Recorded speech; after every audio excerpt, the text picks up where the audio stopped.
Agora sim. Boa noite, meus irmãos. Tudo bom? Sentem aí, fica à vontade.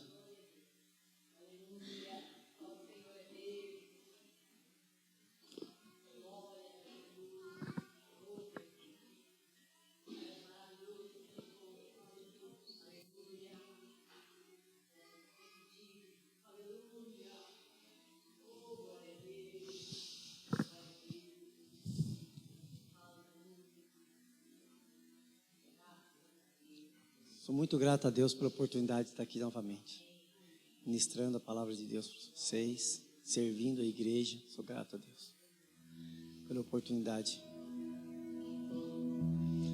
de tomar água nesse caneca bonita mais uma vez.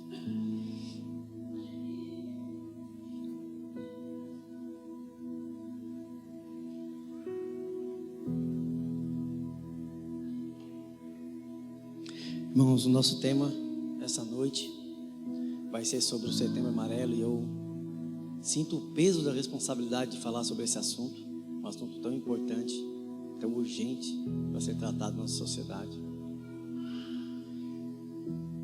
O tema que a gente escolheu para falar sobre essa data tão importante é da escuridão à esperança, lidando com a depressão, com fé e sociedade.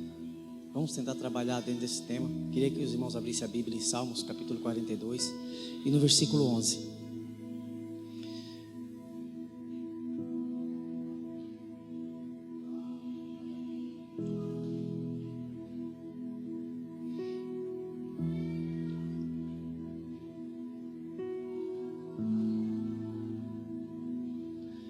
Versículo 11.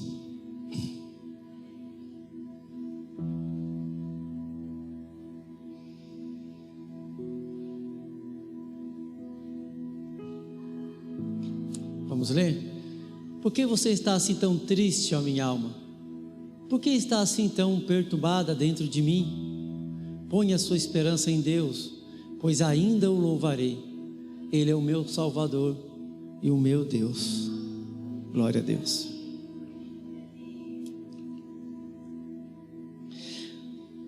O Setembro Amarelo, meus irmãos, é uma campanha de conscientização sobre a prevenção ao suicídio. Não necessariamente é sobre a depressão, mas é sobre a prevenção ao suicídio. Segundo a OMS, mais de 700 mil pessoas morrem por causa do suicídio todos os anos no mundo. 700 mil pessoas. Isso significa que 1 a cada 100 pessoas que morrem no mundo inteiro é por causa do suicídio. Desse total de 700 mil pessoas que morrem por ano, e 1 a cada 100 mil, 36 a 37% é por causa da depressão. É um número a ser considerado.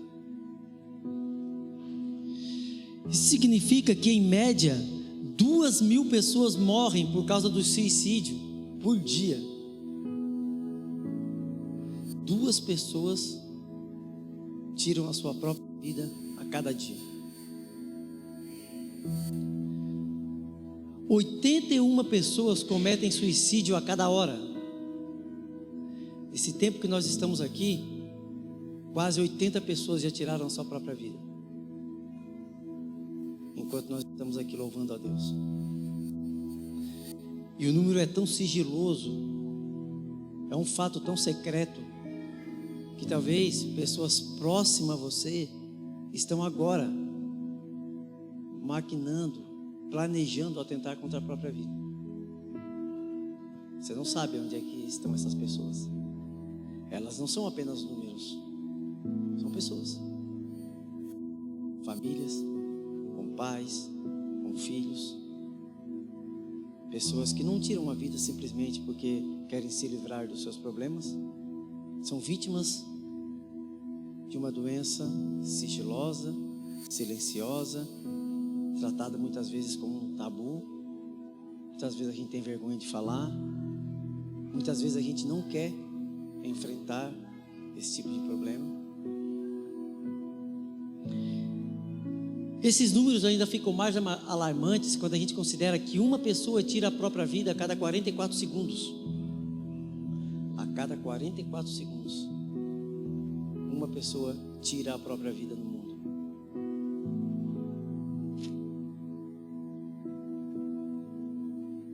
Segundo os dados da OMS, mais pessoas morrem por causa de suicídios do que são assassinadas. Mais pessoas morrem por causa do suicídio do que são assassinadas.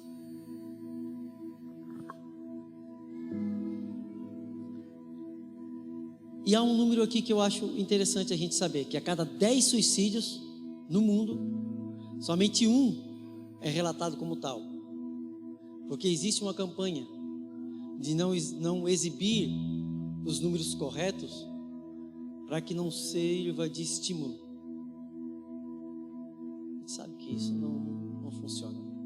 Na verdade, precisamos trazer esse assunto às claras, à luz, para que cada vez se torne mais conhecido e a gente possa lidar com isso. Isso significa que a sociedade não tem noção do que é isso aqui. Não tem a noção exata do impacto que a depressão e as doenças mentais têm sobre a humanidade. Porque o fato real disso aqui é que ele é 10 vezes maior do que tudo que a gente já ouviu.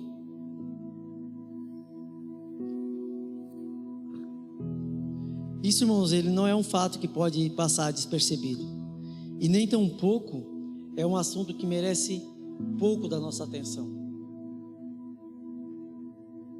É algo que deve ser levado em consideração, já que a gente se preocupa com tantas outras doenças, câncer de mama, câncer de próstata, tantas outras doenças que nós temos aí que a gente faz campanha contra isso.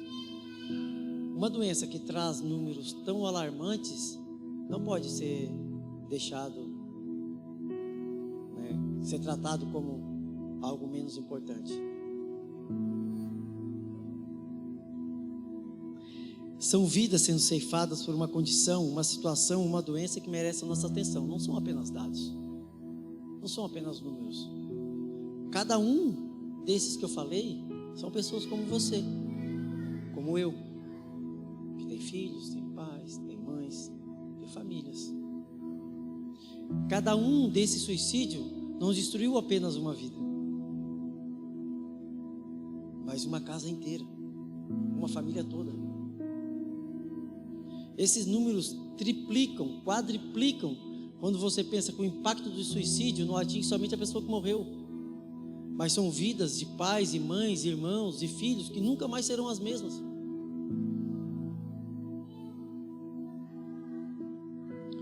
Por isso nosso tema é da escuridão à esperança, enfrentando a depressão com fé e sociedade. No texto bíblico, que merece a nossa atenção, a gente pode perceber o autor profundamente angustiado. Quando ele fala: por que você está tão triste, ó minha alma? Por que está assim tão perturbada dentro de mim? O autor passando por uma aflição, uma tristeza tão profunda que nem ele mesmo conhece a explicação. Não sabe a origem disso. Ele pergunta a si mesmo: o que está acontecendo comigo? Eu tenho tudo. Tenho casa, tenho amigos, dinheiro. Por que você está assim tão abatida? Qual é o motivo dessa aflição? Qual é o motivo dessa tristeza? Qual é o motivo dessa condição? Não sabe explicar. Não tem. Ele simplesmente não sabe o motivo pelo qual ele sente isso. É a escuridão da qual assola a alma do ser humano. A escuridão sem explicação, as tristezas sem sentido. No texto em apreço, a palavra hebraica para alma está relacionada ao termo acadiano napassu, que significa pescoço ou garganta, que por extensão ele trata do fôlego de vida. É ele dizer: por que eu sou tão abatido? Por que aquela angústia que tranca a própria garganta a ponto de o fôlego de vida querer deixar o seu corpo? Por que você está tão abatida, ó minha alma? Você já se sentiu assim alguma vez? Uma angústia, uma tristeza tão forte que parece que tem um negócio que tranca a própria respiração? Aquela angústia sem sentido, que justamente por causa da falta de respostas, você tem vergonha de tratar esse assunto, porque o que as pessoas vão falar? Isso é manha, tem tudo, tem um emprego, tem casa, tem carro, pai, mãe, tem tudo. Está faltando uma surra.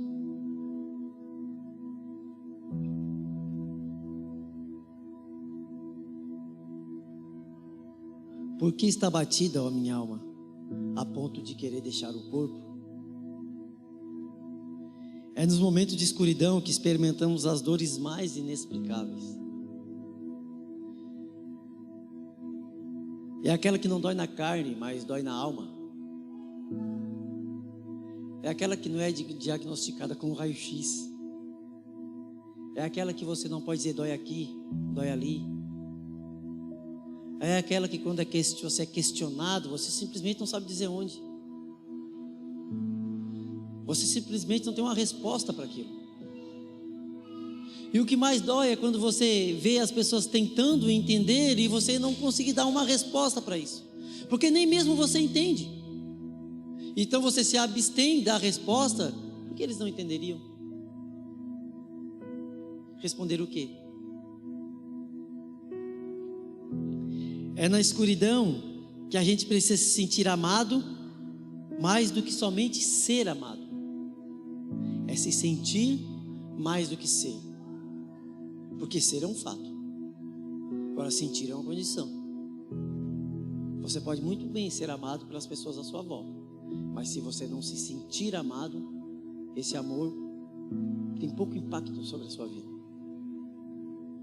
A gente sabe que a gente é amado por Deus, mas se você não se sentir amado, esse amor tem pouca influência, tem pouca relevância. Então é mais do que ser amado, é se sentir amado. É nesses momentos de escuridão que a gente precisa de pessoas que, mais do que amar, se façam conhecido como amante. Que às vezes essas pessoas não precisam saber que são amadas, mas precisam se sentir amadas. Precisam reconhecer esse amor, precisam sentir esse amor, porque o conhecimento é um fato, mas o sentimento é uma condição. O que trata não é o saber, o que trata é o sentir. O que cura não é o conhecer, o que cura é o experimentar. Você pode saber que algo é doce, mas você precisa experimentar.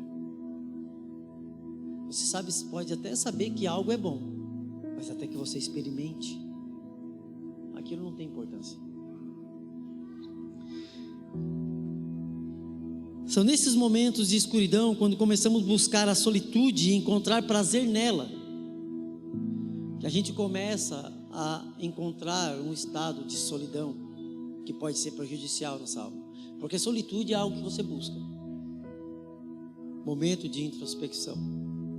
O problema é quando você começa a encontrar tanto prazer na solitude, tanto prazer no não se relacionar, e começa a passar tanto tempo consigo mesmo, que você começa a se abster do relacionamento. Quando você menos espera, você está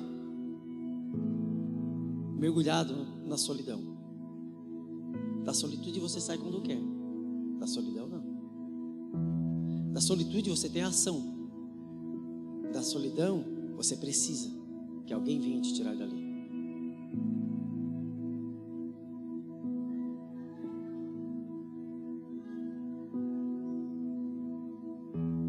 O problema não é quando você se isola para se descobrir, para para ter um tempo de si. O problema é quando começamos a enfrentar prazer no isolamento.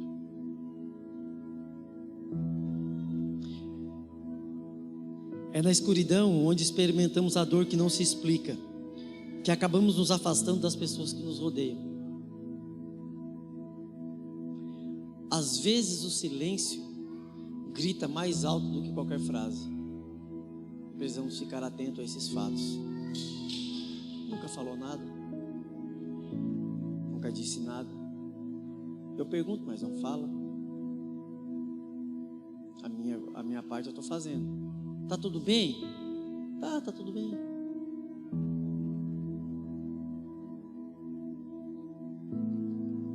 É justamente no momento que mais precisamos que acabamos nos afastando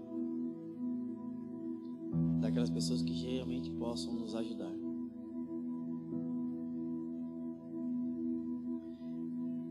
É se sentir sozinho, mesmo rodeado de pessoas. É quando nos pedem explicação da dor. E por não ter respostas para essa dor, a gente acaba se afastando da obrigação de responder. Eles simplesmente não entenderiam. E acabamos nos afastando do único remédio que realmente poderia fazer efeito. Como explicar algo que nem eu mesmo entendo? Como explicar algo que nem você entende? E a pressão por resposta se torna um remédio com efeito contrário. Em vez de ajudar, piora. Porque em vez de aproximar, afasta. Em vez de curar, machuca. Ela não fala comigo. O que você está fazendo? Eu já tentei tudo, ela não fala comigo. Se pelo menos falasse, não vai falar. Falar o quê? Não tem respostas? Só tem questionamentos? Os questionamentos que as pessoas que querem ajudar têm são os mesmos que a própria pessoa tem. Não entende?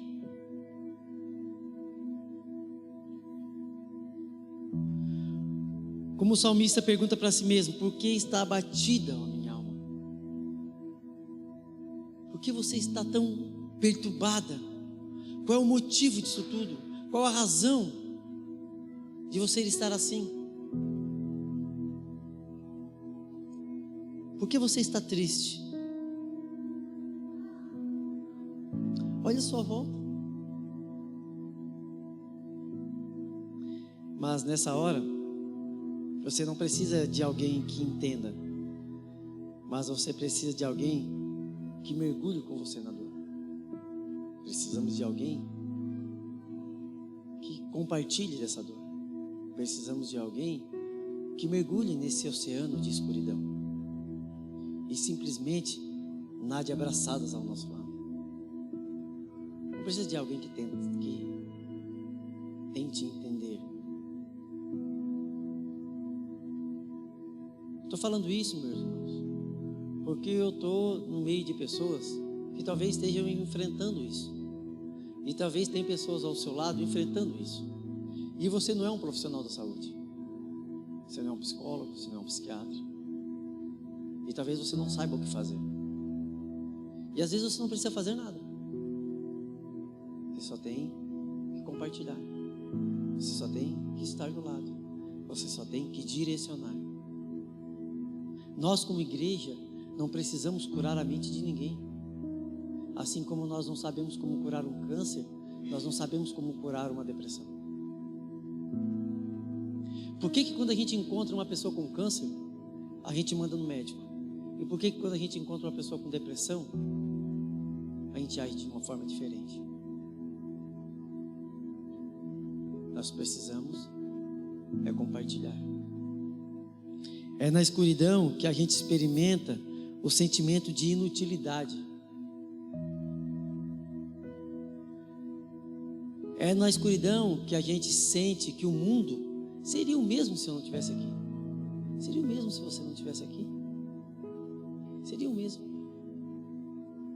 Não faz diferença nenhuma, nem no mundo, nem na vida das pessoas. Talvez se eu simplesmente desaparecesse, a minha família daqui uns 2, 3 dias seria a mesma. Tocaria a vida, continuaria a vida normalmente, sem o fardo que é a minha existência. Talvez. Essa é a escuridão. É na escuridão que a gente deixa de encontrar sentido para existir. Quando você perde de vista o propósito da sua existência. Quando você acredita que não faz mais diferença,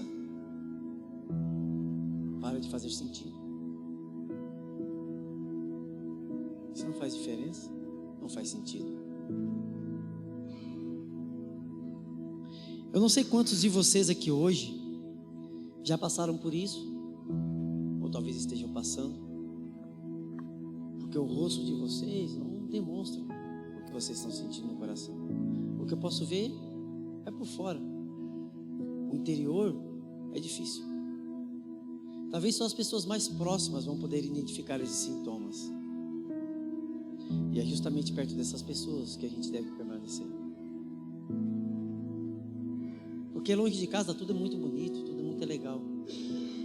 Os verdadeiros problemas a gente encontra dentro da nossa casa, onde a gente pode ser quem realmente a gente é.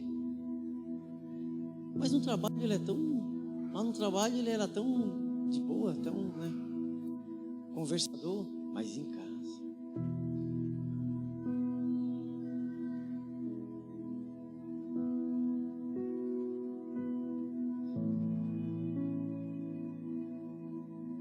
Eu não sei quantos de vocês já experimentaram essa escuridão. E talvez até já imaginaram como seria mais fácil se simplesmente tirasse a própria vida. Talvez você não pense nisso com frequência, mas talvez em algum momento você já possa ter pensado isso. Como seria mais fácil se eu simplesmente não existisse? Como seria mais fácil se Deus simplesmente tivesse me levado? Eu não precisasse enfrentar os problemas que eu enfrento, ou não precisasse impor o fardo que é a minha vida sobre a minha família.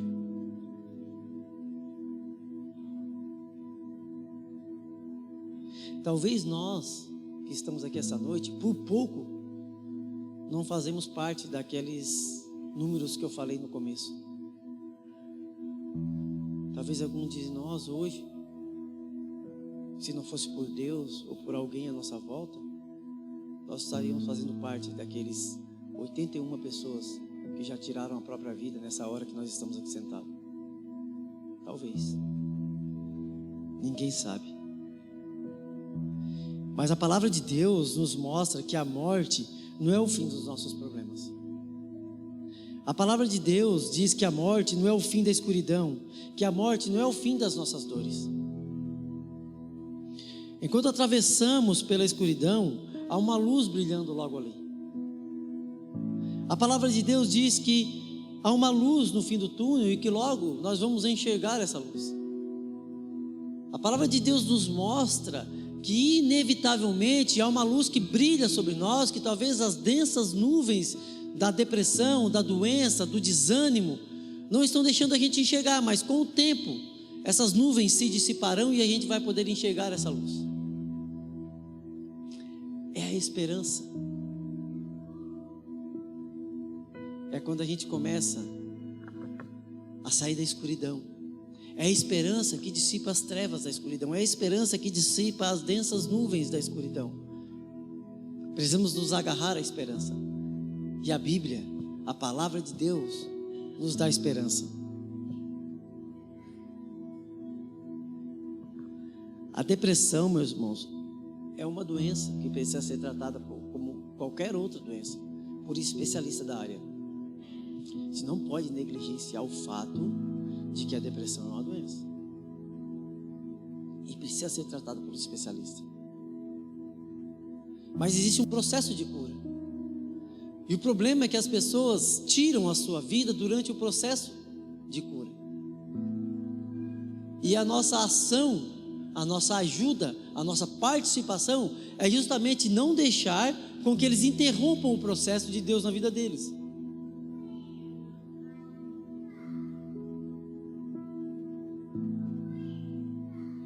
Eu quero dizer que há esperança enquanto se atravessa a escuridão em direção à cura.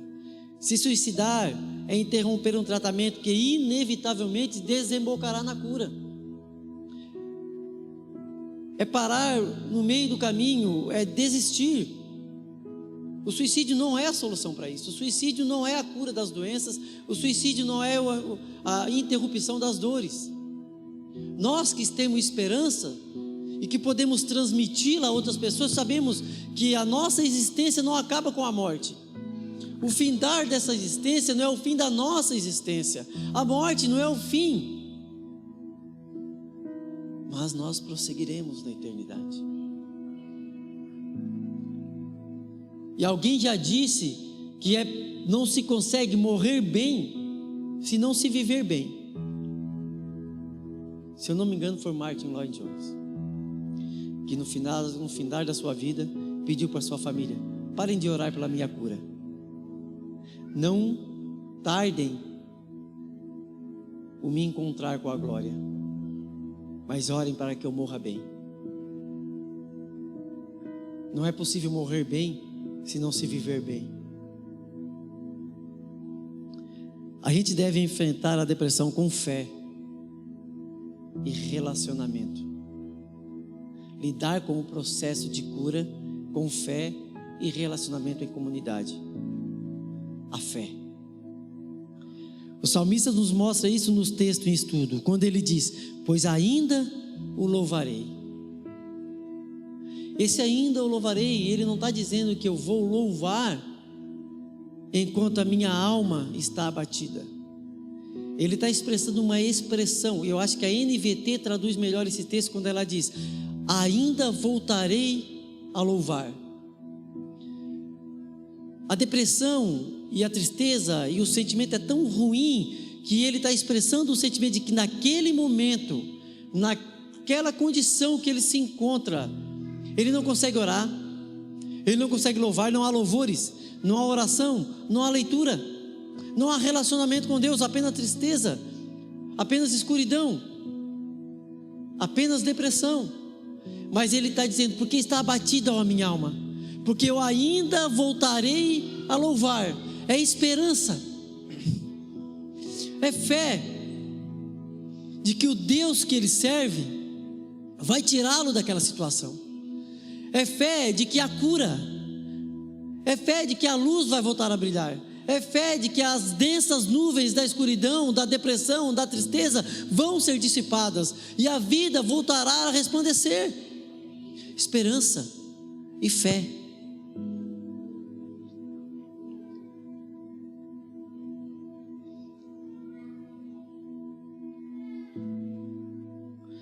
A cura vai chegar, a escuridão vai se dissipar, a luz vai resplandecer e você vai voltar a viver.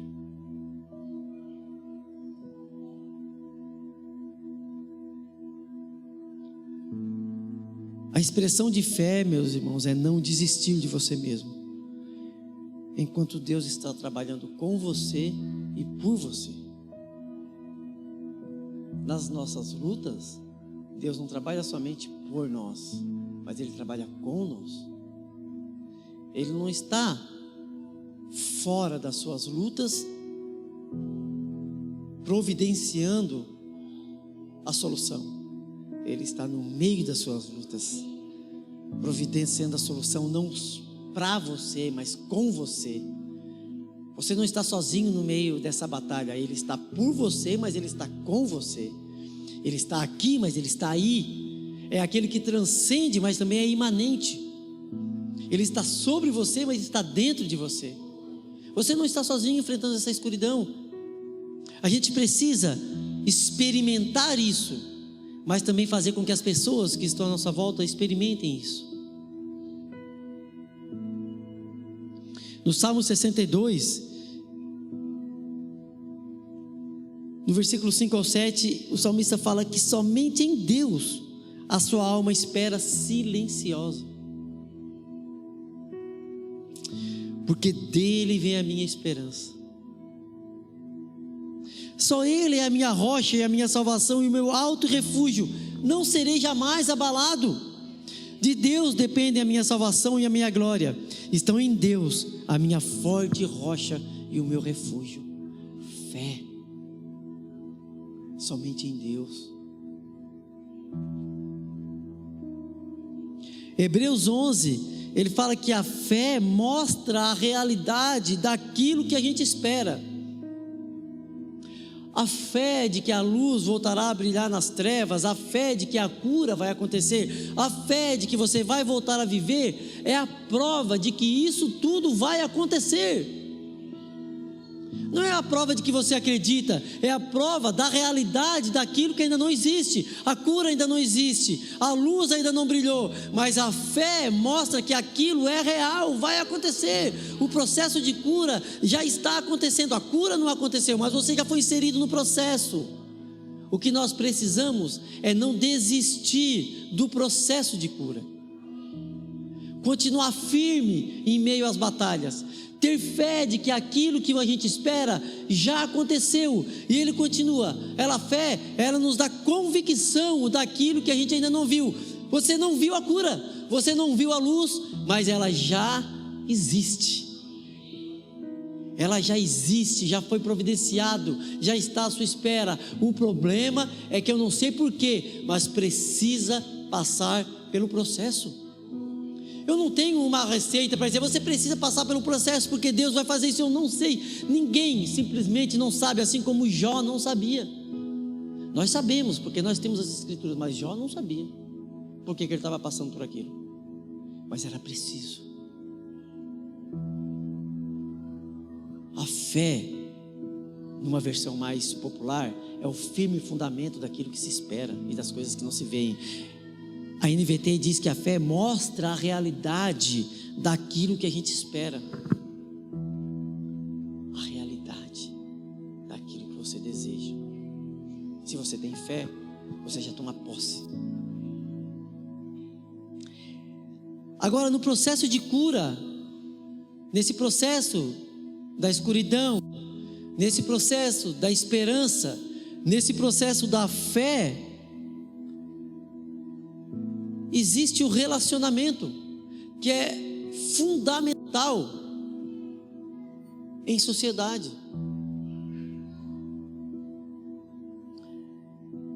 E essa é a tarefa que deve ser exercida pelas pessoas, amigos, igreja e familiares. Essa é uma tarefa que quem precisa exercer não é a pessoa que enfrenta a depressão, mas as pessoas que estão à volta da pessoa doente.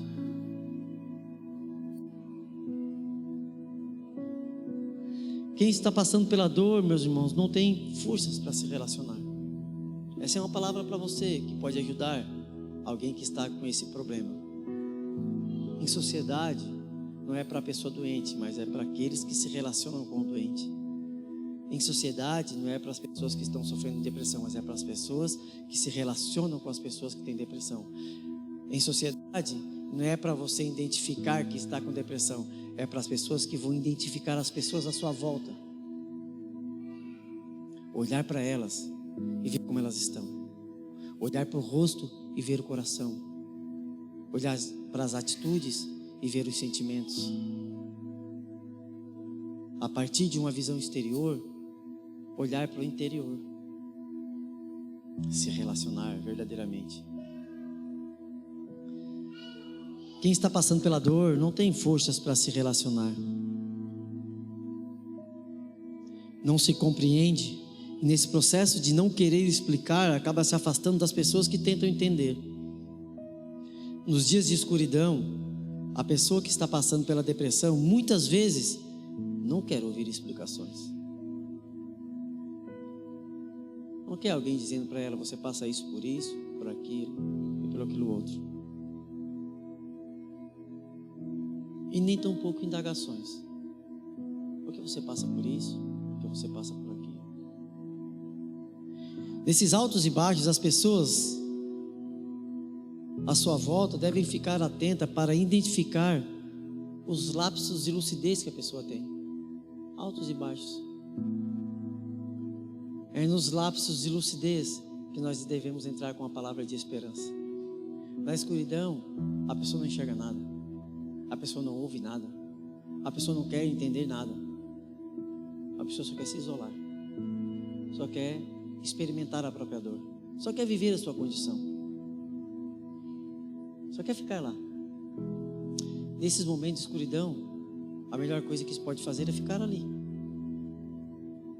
do lado, atento aos lapsos de lucidez, para entrar com a palavra de esperança e fé. Porque são nos dias de lucidez, são nesses lapsos de lucidez que a gente deve tentar plantar no coração aquilo que vai trazer esperanças nos dias de escuridão. É plantar sementes na luz para que elas floresçam nas trevas. Irmãos, quando a pessoa estiver nos momentos ruins, não adianta você falar nada, não adianta você tentar explicar nada, não adianta você tentar mostrar nada.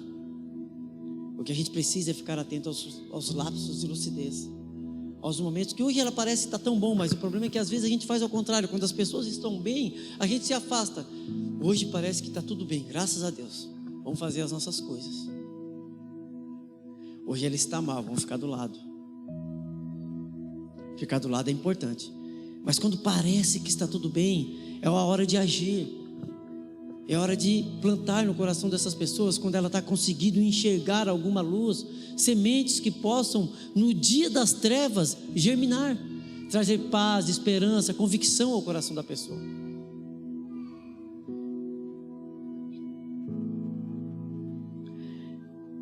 É justamente nos momentos de escuridão que às vezes a gente perde o sentimento de casa. Eu acho legal uma fala do padre Fábio de Mello, que ele diz que casa não é uma construção, mas é um sentimento que nos ocorre. Casa não é isso aqui. Casa não é as paredes que foram levantadas, que você vai no fim do dia para se abrigar. Casa é o sentimento que te ocorre quando você está naquele lugar. Por isso a sua casa pode ser onde você mora, mas pode ser a casa de um amigo, pode ser a casa de um parente, pode ser a casa de uma avó. Casa é um sentimento que te ocorre. O problema é quando a gente perde esse sentimento, quando está voltando para a casa que nos é dada, para a casa onde habitamos. Quando perde o sentimento de casa no lugar onde você habita, a pessoa se torna um sem teto emocional. E esse é um momento de refúgio, da onde as pessoas tentam se afastar justamente das pessoas que podem ajudar. E é nessas horas que a gente deve insistir.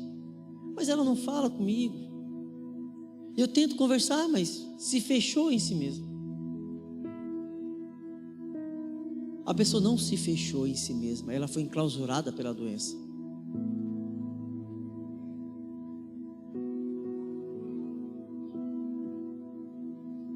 É quando o lugar que ela mais deveria se sentir segura é o lugar que ela mais se sente só.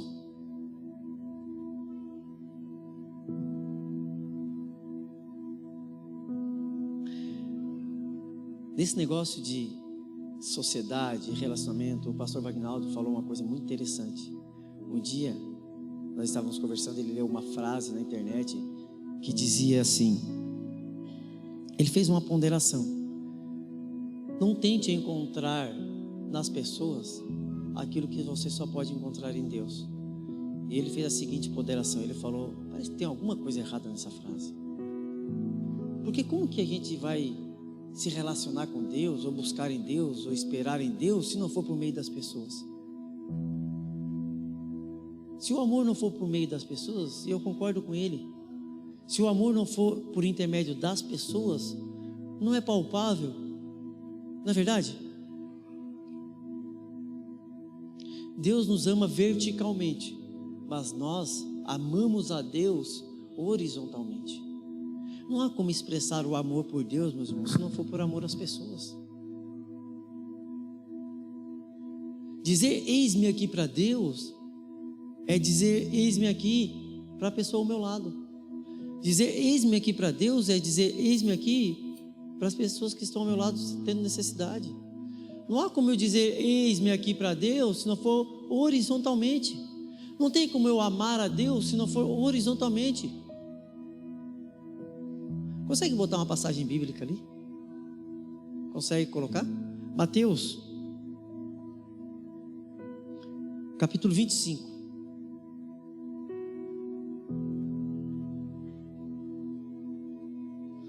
Mateus capítulo 25, Jesus é cirúrgico quando ele fala isso aí. O reino dos céus será, pois, semelhante a 10 virgens. Não. Versículo 31.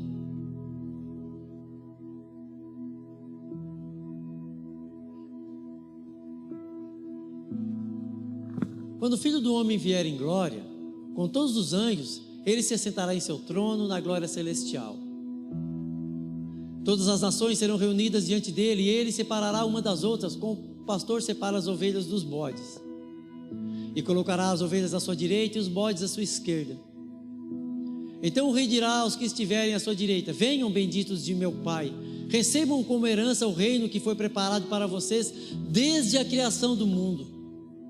Pois eu tive fome e vocês me deram de comer, tive sede e vocês me deram de beber, fui estrangeiro e vocês me acolheram, necessitei de roupas e vocês me vestiram, estive enfermo e vocês cuidaram de mim, estive preso e vocês me visitaram.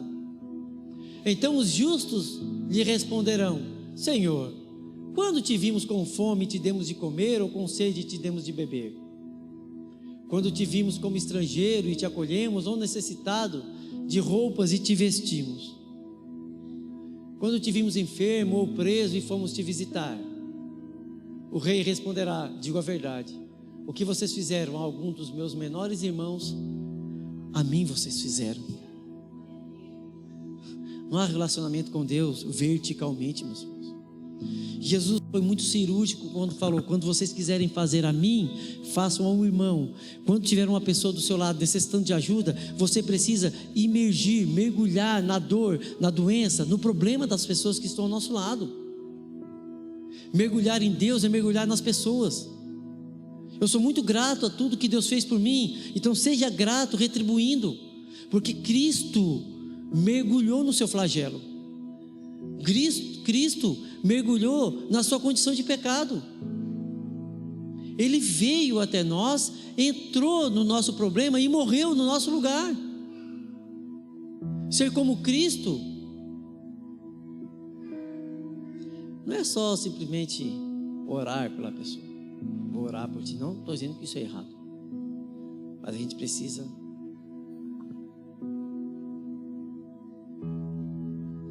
dizer eis-me aqui para Deus, é dizer eis-me aqui para os irmãos à sua volta.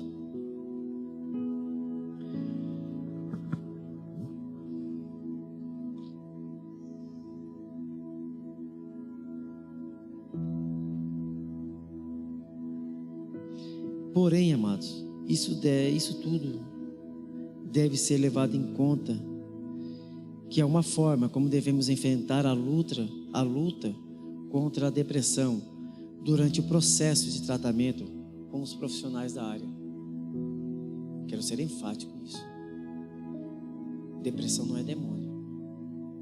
Depressão não é pecado. Depressão é uma doença. Atribuir essa doença, demônios ou pecados escondidos, é colocar um fardo sobre a pessoa maior do que a própria doença. Pode ser, mas atribuir a pessoa com depressão, dizer que isso é um demônio, ou que isso é porque ela está em pecado, é colocar um fardo muito maior do que a própria doença sobre ela. E o pior, pode privar a pessoa de experimentar a cura, porque ela vai deixar de tomar os remédios, procurar um médico, um profissional, que Deus mesmo tem dado sabedoria para reconhecer esse tipo de doença, estudar e tratar. A medicina é de Deus. Lucas era médico. Paulo andava com Lucas para onde ele fosse. Temos relatos históricos de que Lucas muitas vezes tratou as próprias doenças de Paulo com medicina. Então a gente não pode desprezar o tratamento medicinal para a depressão.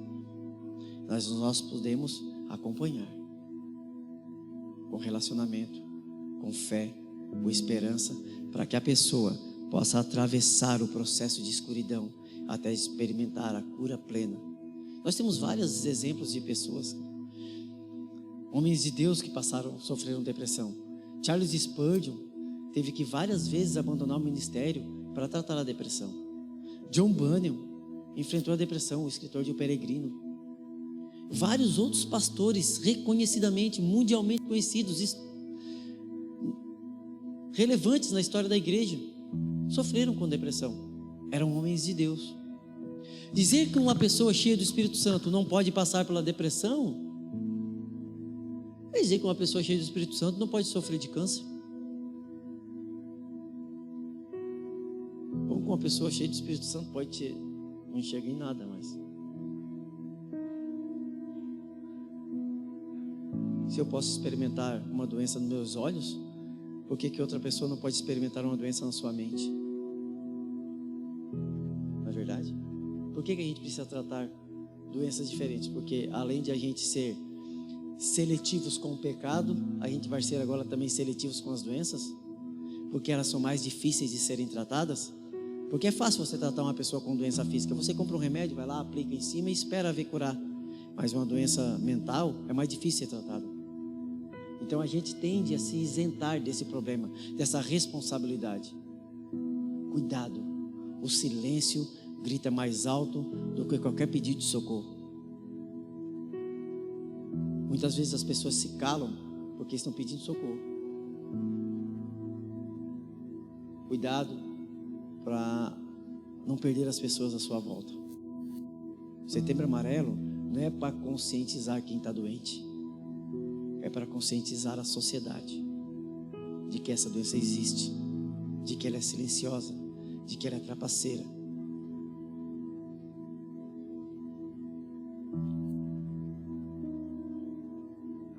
O Setembro Amarelo serve para quem convive com pessoas possivelmente doentes, para aprender a identificar. Ah, mas as pessoas que dizem que se matam, não se matam. Não é mentira, meus irmãos. Estatisticamente falando, as pessoas que tiraram a própria vida deram vários sinais de que iriam tirar a vida, até que tiraram. Aquele negócio de cachorro que late não morde, não serve para isso. Nós vamos ficar atentos. Setembro Amarelo é para a gente ficar atento a isso. Tratar a doença da mente requer os mesmos cuidados que tratar a doença física. E por fim, eu quero lembrar vocês, pesado. Por fim, eu queria lembrar vocês que a solução, o suicídio, não é a solução para a depressão. O suicídio não é a solução para a depressão. Primeiro, porque a morte não é o fim. Nós cremos na vida eterna. Cremos que isso aqui é só uma fase. Vai chegar o dia em que nós vamos nos encontrar com o nosso Senhor. Segundo, porque nós não somos donos do nosso próprio corpo e nem da nossa própria vida. Nós somos templos da habitação de Deus. Somos moradas do Espírito Santo. E não podemos corromper isso. Não podemos destruir isso. Não somos donos do nosso corpo. Meu corpo, minhas regras não funcionam.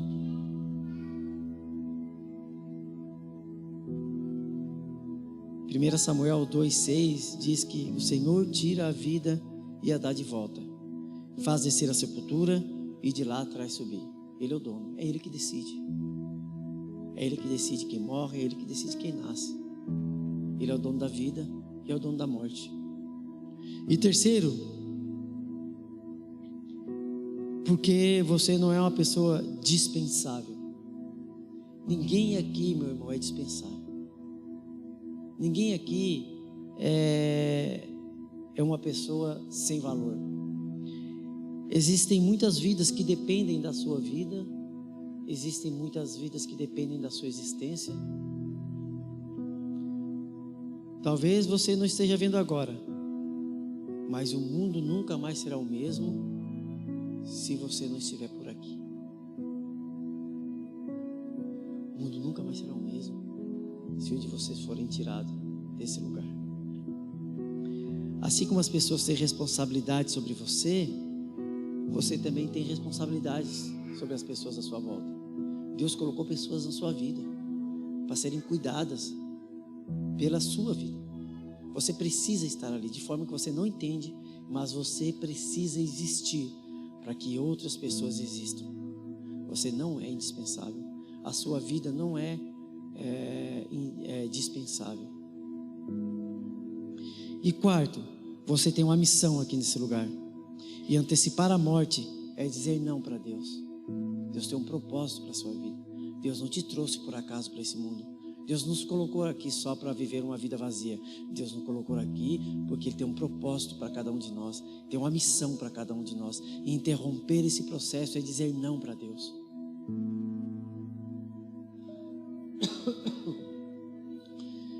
É dizer não, eu não aceito o que o Senhor tem para mim. A minha palavra final para entregar para o André. Para o André?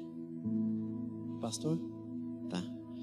A minha palavra final é que Deus sabe das suas lutas, sabe da escuridão que você está passando, mas precisamos nos deixar sermos tratados. Se deixar ser tratado é importante. Permita-se ser amado. Não se afaste da vida. Não se afaste das pessoas que te amam. Eles erram, sim, mas precisamos valorizar. Preste atenção nisso. Precisamos valorizar as pessoas que erram tentando acertar. Isso é importante, meus irmãos.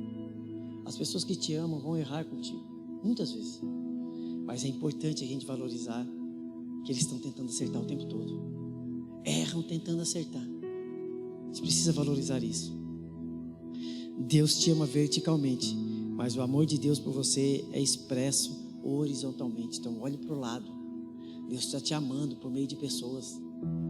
Deus está despejando os cuidados dEle, o amor dEle, o interesse dEle pela tua vida, por meio das vidas à tua volta. Olhe para o lado e veja Deus te amando, sinta Deus te amando. Não desista, lute e permaneça. A luz está logo ali. Amém? Que Deus abençoe a vida de vocês, que essa palavra possa alcançar o coração.